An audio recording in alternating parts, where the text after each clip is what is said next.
Videos देखने के लिए सब्सक्राइब करें जनसत्ता.com, बेल आइकन दबाकर पाएं लेटेस्ट नोटिफिकेशंस।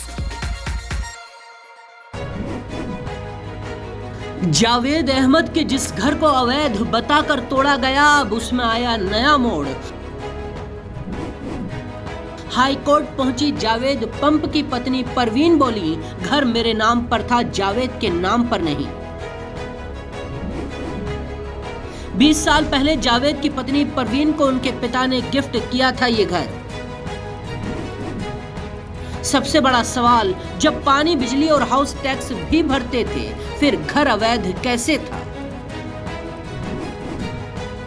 नोटिस जावेद के नाम पर तो पत्नी परवीन का घर क्यों तोड़ा गया?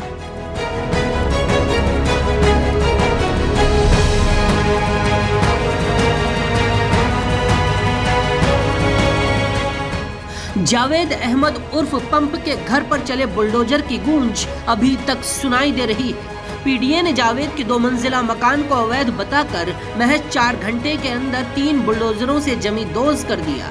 अब इस कार्रवाई पर सवाल या निशान खड़े हो गए हैं। जावेद पंप की पत्नी परवीन फातिमा हाई कोर्ट पहुंच गई हैं। उन्होंने पिटीशन दाखिल करके प्रयागराज विकास प्राधिकरण के खिलाफ कार्रवाई की गुहार लगाई है। जावेद की पत्नी का कहना है कि घर उनके नाम पर था, उनके पति जावेद के नाम पर नहीं।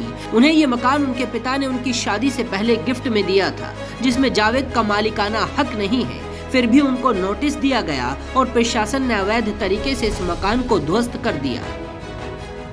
इतना ही नहीं है, परवीन फातिमा खुद इस मकान का बिजली बिल, पानी का बिल और हाउस टैक्स भी भरा करती है। इसी साल 8 फरवरी को परवीन फातिमा ने 4,578 रुपए का पानी के बिल का भुगतान किया था। 28 जनवरी को उन्होंने घर का हाउस टैक्स भी भरा था। यहाँ प्रयागराज नगर निगम के सर्टिफिकेट के अनुसार मकान परवीन फातिमा के नाम पर ही है। इसके बावजूद सिर्फ 1 दिन का नोटिस देकर जल्दबाजी में घर को ढा दिया गया।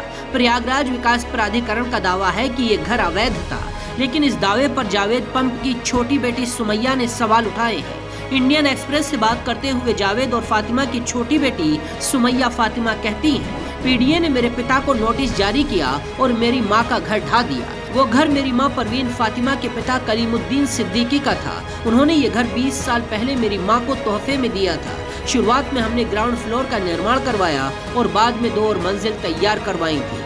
19 साल की सुमैया कहती हैं, 20 साल में तब से लेकर अब तक किसी भी सरकारी एजेंसी ने हमें नहीं कहा कि यह अवैध रूप से बना है। हाउस टैक्स, पानी का बिल और बिजली कनेक्शन सब मेरी मां के नाम पर है।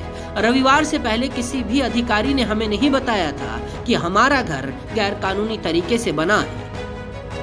इसके अलावा जावेद पंप के परिवार के वकील के राय ने इंडियन एक्सप्रेस को बताया, पुलिस प्रशासन ने गैर कानूनी तरीके से घर को गिराया है। ये घर जावेद की पत्नी के नाम पर दर्ज है। जावेद के घर को गिराना गैर कानूनी है। हमने हाई कोर्ट में याचिका दायर की है। हम लड़ेंगे और प्रयागराज विकास प्राधिकरण के पैसे से ही मोहम्मद जावेद का मकान बनवाएंगे। जावेद अहमद की छोटी बेटी सुमैया ने कहा है कि घर टूटने के बाद वो अब अपनी मां के साथ रोशनबाग में एक रिश्तेदार के पास रह रही हैं। अब जावेद पंप का घर तोड़ने का मामला हाई कोर्ट तक पहुंच चुका है। नए सवाल खड़े हो गए हैं। देखना दिलचस्प होगा ये कहानी किस तरफ मुड़ती है। बाकी खबरों के लिए देखते रहिए जनसत्ता.com।